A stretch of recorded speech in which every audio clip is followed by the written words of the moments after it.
Kasih aja pernyataan, Mas. Sejujur-jujurnya, itu memang fasilitas pengusaha. Dibayari pengusaha atau sewa beneran dan dibayar pakai duitnya sendiri. Monggo, dijelaskan ke KPK. Misalnya nanti tindakan itu masuk kategori kesalahan, ya ditebus saja. Hadapi dengan tegar, dengan jantan. Jangan hadapi dengan betina.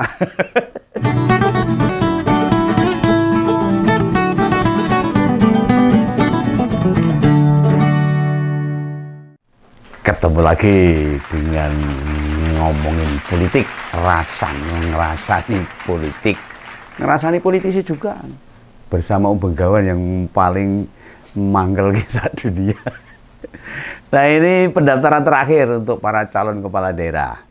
Tanggal 29 Agustus 2024. Nanti jam 00 menjelang tanggal 30 Agustus ditutup. Wah, ini di saat semua sibuk dengan proses pendaftaran di mana-mana di seluruh wilayah Indonesia ini. Ada yang di KPU Kota, KPU Kabupaten, dan KPU Provinsi. Dalam menjelang pilkada serentak November nanti.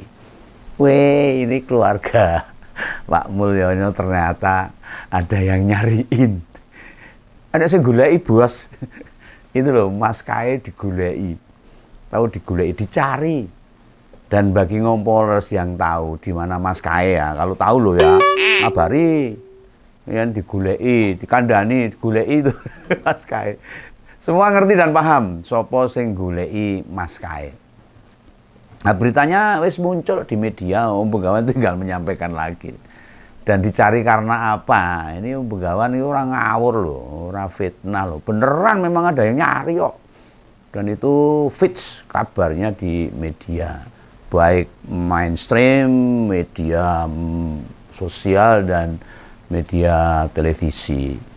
Yang nyari itu KPK. Tahu KPK? Komisi Pemberantasan Korupsi Badala ini. Mana opo meneh ini. Gimana nih Mas Kae? Kita datang ke kantor KPK, tahu tuh alamatnya? Oh, gampang itu. Nggak ngerti ya bisa nanya sama Bapak atau Mas Gip. Mereka ngerti kok lokasinya, gampang dicari. Pakai Google Maps kalau nggak bisa. Oh iya, biyen Bapak pas jadi wali kota Solo atau gubernur DKI sering banget loh nitip barang pemberian atau hadiah ke KPK. Takut itu adalah gratifikasi. Apa itu? Pokoknya gue lah loh ngomong untuk kami sosolan. Hanya saat jadi presiden. Oh, Begawan nggak pernah krungu toh. Masih suka nitip barang ke KPK itu. Ora nitip disebabkan sudah nggak ada yang ngasih mungkin atau tidak dilaporkan ya bisa. Begawan nggak sampai detail ke sana. Nah, yang ini aku nggak tahu nggak dilaporkan atau belum. Begawan nggak tahu. Kan bukan orang istana saya ini. Yang pasti Pak Alexander Warwata, salah satu petinggi KPK, wis cerita sudah ngomong. Nek sudah memerintahkan pada Direktur Pelaporan Gratifikasi. Oh iya, gratifikasi. Dan Direktur Pelaporan dan Penerimaan LHKPN untuk meminta klarifikasi pada si Kae. Spen nyebutku Mas Kae. Mungkin banyak yang akan menyarankan ke Mas Kae, bila dipanggil atau diminta datang, tidak perlu dituruti maunya KPK. Rasa teko ae. Ngapain teko? Mesti ada yang gitu. Termasuk para pendukung dan pemujanya mesti nggundeli. Ya pasti ceritanya terus dikembangkan sendiri. Nah, bila KPK terpengaruh kekuatan politik, padahal KPK itu adalah lembaga independen yang menjadi rujukan hukum tertinggi di Indonesia itu. Nah, ini akhirnya dimanfaatkan sekelompok orang. Ini malah ada yang curiga loh, KPK ngurusi Kae itu untuk balas dendam atas situasi politik saat ini. Iya bisa, digoreng-goreng bisa. Ingat ya, misalnya ada orang bilang begitu, ya biarkan saja, ora apa-apa. Alah mau ngomong-ngomong terus biar KPK yang jalan, dan kita dorong, kita bantulah, atau kita kawal supaya KPK lebih berani untuk semua warga negara sama di depan hukum. Entah itu tukang becak, entah itu begawan, entah itu anak gubernur, bupati, presiden sekalipun sama di depan hukum. Ya memang kita bisa. Harus begitu. Nah, kita ini masyarakat apa bisa nyuruh-nyuruh KPK? KPK itu sudah punya SOP sendiri. Dia akan bergerak dengan cepat, moga-moga, dan memproses dugaan gratifikasi atau lebih gampang disebut korupsi. Ya, itu kan bagian dari delik kelakuan korupsi, gratifikasi itu. Ya lagian loh, KPK kan nggak dipengaruhi medsos. Omongan tidak bisa menghentikan petugas KPK untuk berhenti untuk mendatangi Mas Kae, ora iso. Yang sudah ada laporan jelas bahwa itu menyangkut tentang gratifikasi atau korupsi, KPK bergerak karena yang uangnya miliaran banyak. Yang bisa kita lakukan ya monitoring, masyarakat itu mengawasi, termasuk anggota dewan. Nah anggota dewan ora iso ngawasi ya kita awasi anggota dewan. Kerjaannya apa itu anggota dewan kalau tidak ngawasi? 3 tugas anggota dewan. Salah satunya adalah pengawasan. Nah ini Pak Marwoto ini ngendikane serius apa gojek kita kan tahu toh. Pak Marwoto ini gojekan apa ngomong taitoan apa serius kan kita tahu. Dan tidak mungkin seorang Marwoto dari anggota KPK harap membuat berita hoax kan ya bahaya. Nah bila beneran, kapan nih Pak Direktur di bawah pimpinan KPK yang tak sebut tadi loh, OTW ke rumahnya Mas Kae. Apa nih? Pembegawan nunggu ini, nunggu kabar ini. Nanti disampaikan ke publik apa hasil perbincangan itu. Masyarakat biar tahu, biar paham. Jangan mau dihapusi terus sampai saat ini. Keterangan keluarga pejabat, pasti banyak yang nunggu nih. Mas Kae ini anak pejabat tinggi loh. Tertinggi, orang nomor 1. Mas Kae ini anak presiden. Jangan sampai upaya pemanggilan ini disangkut pautkan dengan politik. Semua warga negara sama di depan hukum. Nah, nanti dampaknya merembet ke segala arah kalau tidak dilakukan secara baik. KPK harus jadi ujung tombak menyelesaikan kasus-kasus hukum itu. Ya muga-muga ora lah mesake. Lah bapaknya Mas Kae kan seorang raja Jawa. Raja itu kata Pak Bahlil itu. Presiden lah. Lantas masnya mau dilantik jadi wakil presiden. Ntar lagi 20 Oktober. Iparnya pun ikut pilkada di Sumatera Utara. Wow, nyalon ke gubernur. Mumpung coblosannya baru bulan Desember. Buruan lah datang ke KPK Mas. Ini saya cuma memberitahukan loh. Mesak nih keluarga itu kalau jenengan ngendinde nanti pas ngendinde tahu. Maksudnya itu menghambat itu nanti kalau pas coblosan lah tuh masalah ini tiba-tiba muncul kan kasihan. Ya kasihan di mana-mana lah, kasihan keluarga, kasihan yang mencalonkan di pilkada dan sebagainya. Nanti orang nggak respect lagi sama panjenengan. Nek kakak ipar nggak terpilih nanti bikin malu no. Belum lagi ada kelompok relawan itu yang sering mengintili panjenengan itu. Ormas partai pendukung, ya ikut disebut nanti jadi buruk juga. Oh ya, ini Mbak Erina yo saat ini lagi bobot, tahu bobot. Bobot itu hamil. Jadi jangan sampai ada peristiwa-peristiwa yang akan mempengaruhi kehamilan itu. Iya, ini orang Jawa biasanya begitu loh. Harus ngomong iya. Lah kondisi fisik dan psikis itu mesti sehat toh. Mesake nanti anaknya mesake. Jadi harus profesional lah. Selesaikan permasalahan itu agar semuanya baik. Lah tinimbang nanti pintunya itu diketok-ketok, dok-dok lurun. Dan mak bedundu tamune wong resik-resik nganggo seragam KPK lah malah ngagetin itu. Nanti kan bisa kemana-mana. Dijagalah biar nggak ada kontraksi mendadak pas KPK datang, tidak ada masalah. Malah nambah gawean pas panpres nanti. Sudahlah segera OTW ke KPK lah. membuat informasi konformasi supaya semuanya jelas. Nek Bapak atau Mas Gibran di WA ditanya alamat ya orang jawab. Pakai Google Map misalnya orang jawab. Kurang gampang. Pesan taksi online ya bisa. Sekarang taksi yang mewah-mewah ya banyak. Bila sendirian khawatir, gak ada temen ngobrol, bisa aja tuh.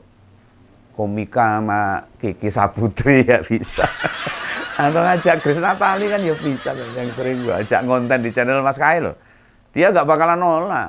Nek gak gelem ya apa siap prabayaran. Iya toh. Nah, kemungkinan kecil dengan keblasuk-blasuk ke KPK lah, datang aja lah supaya semua clear. Ya. Yang pasti kata Pak Marwoto, lembaga ini anti rasuah. Ini pengen tahu tentang fasilitas private jet. Nah, kabar sekarang di India, lembaga itu hanya sebagian kecil untuk menyampaikan. Yang minggu lalu dinaiki Mas Kae sama Mbak Erina ke Amerika. Kenapa KPK butuh penjelasan? Sebab mereka kan aslinya nggak punya private jet. Nggak punya, larang private jet itu. KPK itu pengen tahu siapa pemiliknya. Lalu juga biayanya bolak-balik itu mahal banget itu harganya. Miliaran, puluhan miliar. Uang siapa yang buat bayar private jet itu? Penggaman jamin ini.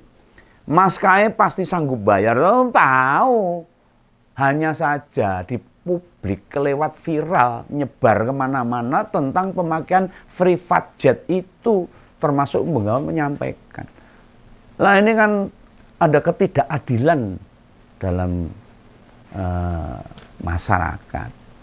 Banyak masyarakat miskin yang mangan rekoso, banyak masyarakat miskin yang nyekolahnya anak rekoso. Bayar nunggak SPP, mangkat ke Amerika sekali jalan 8 miliar. Orang jomplang ini nih. Lah ada yang bilang loh, mustahil si Kae bayar. Pasti ini fasilitas yang diberikan seorang pengusaha. Boso canom ini gretongan. Apa ya?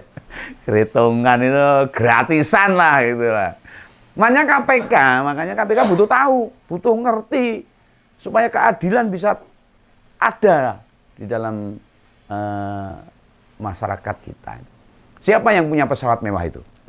Dan kemudian bayar enggak itu? Nek bayar ya tinggal tunjukkan bukti pembayarannya, kelengkapan dokumen-dokumennya, termasuk pajaknya dibayar sisan rong. Ojo-ojo dibayar. Nah, cukup itu saja. Oh tidak. Masih banyak yang bisa didalami. Misalnya ada kaitannya enggak antara si pemilik pesawat sama berbagai proyek pemerintah.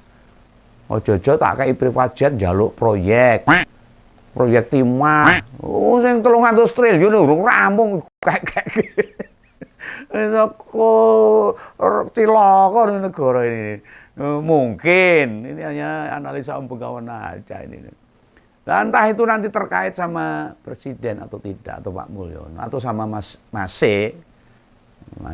Gib, apakah si pengusaha itu ada kaitannya? Lalu dapat kemudahan, dapat perlakuan spesial, apa untuk potongan pajak, dapat proyek, ujuk-ujuk, dan sebagainya lah. KPK akan mendalami ini akhirnya. Yang beginian ini dinamakan gratifikasi.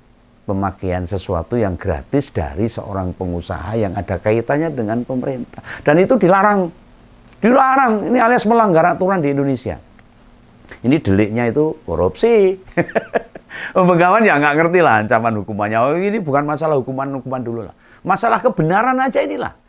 Untuk informasi tentang private jet yang dipakai oleh Mas Kae. Ya silakan ngompoler bisa nanya ke para ahli hukum. Nah, aku kan mau ahli ngonten. Juga tukang baca aja. Bukuku ribuan tak bocok kabeh. Ahli bicara lah sama hobi nyanyi tok lah. Kalau malam nyanyi, kalau siang ngonten. Bila ada yang menyarankan Mas Kae gak perlu ke KPK misalnya, para pendukungnya atau para pemujanya menghalang-halangi Mas Kae untuk datang ke KPK, ojo dituruti Mas. Blasuk ke, jelomprong ke itu. Bener bahwa Mas Kae bukan pejabat negara, semestinya nggak bisa diperkarakan. Bener. Berhubung bapak dan kakaknya pejabat publik, apalagi orang nomor 1 di Indonesia, KPK membutuhkan keterangan itu. Bila ada keterkaitannya supaya clear. Nah, yang bikin tambah mencurigakan ini bos, Awalnya pemakaian private jet itu kan diunggah di status Mbak Erina masalahnya. Kemudian dihilangin. Nah, Kasep wis diambil banyak orang, wis disimpan banyak orang. Nah, otomatis kan masyarakat jadi bertanya-tanya, ngopo dihapus kalau tidak ada masalah, kalau tidak ada yang disembunyikan, mengapa malah di-delete, dihapus. Nah, ketaatan anak kepala negara mesti ditunjukkan ini. Biar pejabat-pejabat di bawahnya tidak melakukan hal yang sama. Menjadi teladan harusnya. Semoga gak berdalih. Gandeng bukan pejabat negara, lantas tidak mau memberi penjelasan ke KPK. Lalu ditiru anak-anak pejabat yang lain, anak menteri, anak pejabat tinggi, gitu. Ya semua rusak. Nanti mereka pada minta fasilitas ke pengusaha, alasannya bukan anak pejabat, bukan pejabat. Lalu kemudian usahanya dipermudah bapaknya, kan nggak bener ini akhirnya. Akhirnya ketidakadilan kemana-mana. Menjadi kebiasaan bagi para pejabat. Itu sebenarnya masuk ranah gratifikasi atau suap. Semua masuk identik dengan korupsi. Nah, di saat perut Mbak Erina makin gede, kan sedang hamil ini, selamatlah, semoga lancar. Sebaiknya buruan Mas Kae itu. Kasih penjelasan lah ke KPK. Dirimu lah ketua umum partai. Sudah selayaknya kasih contoh yang baik, bukan malah nyari-nyari alasan. Kayak lagu lawas Malaysia mencari alasan. Tak nyanyi apa piye. Lah Bapak kan segera meletakkan jabatannya 1,5 bulan lagi. Dijaga nama baiknya. Bukan malah meninggalkan sesuatu yang tidak baik, yang buruk, yang menjadi pertanyaan banyak orang. Ini juga berpengaruh pada Ananda di dalam kandungan secara psikis. Seandainya belum lahir saja, sering memakai fasilitas atau mendapatkan sesuatu yang bukan hak dia. Kata Pak Ustaz, mboten sae. Mboten sae, ndak baik loh. Nanti tumbuh kembangnya terganggu. Mboten barokah kalau Pembegawan bilang. Pembegawan sih lebih menghargai kejujuran Mas Kae. Kasih aja pernyataan Mas. Sejujur-jujurnya, itu memang fasilitas pengusaha. Dibayari pengusaha atau sewa beneran dan dibayar pakai duitnya sendiri, monggo dijelaskan ke KPK. Misalnya nanti tindakan itu masuk kategori kesalahan, ya ditebus saja. Hadapi dengan tegar, dengan jantan. Jangan hadapi dengan betina. Kalau dengan jantan bisa kukuruyuk. Jangan petok-petok. Gak baik. Hukuman atau sanksi yang diberikan, termasuk misalnya dibawa ke pengadilan, jalani saja. Karena ini adalah risiko sebuah perbuatan. Ya semoga tidak. Tunjukkan dirimu anak muda menjadi representatif generasi Z yang tidak takut bertanggung jawab. Ya Mas Kae pasti bisa, pasti mampu, pasti berani. Justru saat belum jadi pejabat, mengalami ini semua itu keberuntungan loh. Mas Kae bisa belajar banyak. Jadinya ngerti mana yang benar, mana yang salah, mana yang keliru, mana yang harus dijalankan dan tidak, mana yang boleh dilakukan dan mana yang tidak boleh dilakukan. Nah, berdasarkan pelacakan yang dilakukan netizen, private jet itu milik Garena, sebuah perusahaan game online, salah satu unit usaha perusahaan di Singapura sana. Lah yang baik bikin tambah unik ini, data penerbangan yang ada menunjukkan alat transportasi mewah itu kerap kali berada di Solo. Kota kecil. Kota di mana Pak Jokowi punya rumah keluarga di sana. Kebetulan ini perusahaan Singapura tadi jadi salah satu sponsor klub bola Persis Solo. Dulu saya juga pernah itu ikut Persis Solo. Waktu di Solo saya. Mau pengurus Persis ya saya dulu. Waktu di Solo, sekarang saya udah di luar kota. Nah selain urusan rekam jejak ribut-ribut pesawat, beberapa netizen lain mempertanyakan juga kepemilikan tas-tas mewah milik Mbak Erina. Mereka pada penasaran. Itu tas dibeli di luar negeri sudah bayar pajak belum? Oh, padahal pajaknya itu bisa 200% itu. Nah, sudahlah Mas Kae. Ayo segera dirampungkan urusan ini. Makin diundur, nanti kabarnya melebar kemana-mana. Gak perlu takut lah ngadepi petugas KPK. Kalau nggak salah ngapain takut. Mereka terbiasa melakukan identifikasi. Kuncinya itu hanya satu, jujur. Apa adanya, nggak perlu menyembunyikan sesuatu. Nek ditanya penyidik KPK saja takut. Wedi ngregelin redeg gemeter. Apalagi nanti kalau ditanya di akhirat oleh malaikat. Nek di pewayangan tuh ada dewanya Mojipati. Dewa sing raksasa nakoki kejeme ra umum tambah ngeri. Oke ya, datang aja ke KPK. Saya doakan semua baik-baik saja dari Om Begawan. Gitu ya, salam Begawan, salam ngompol. Dadah.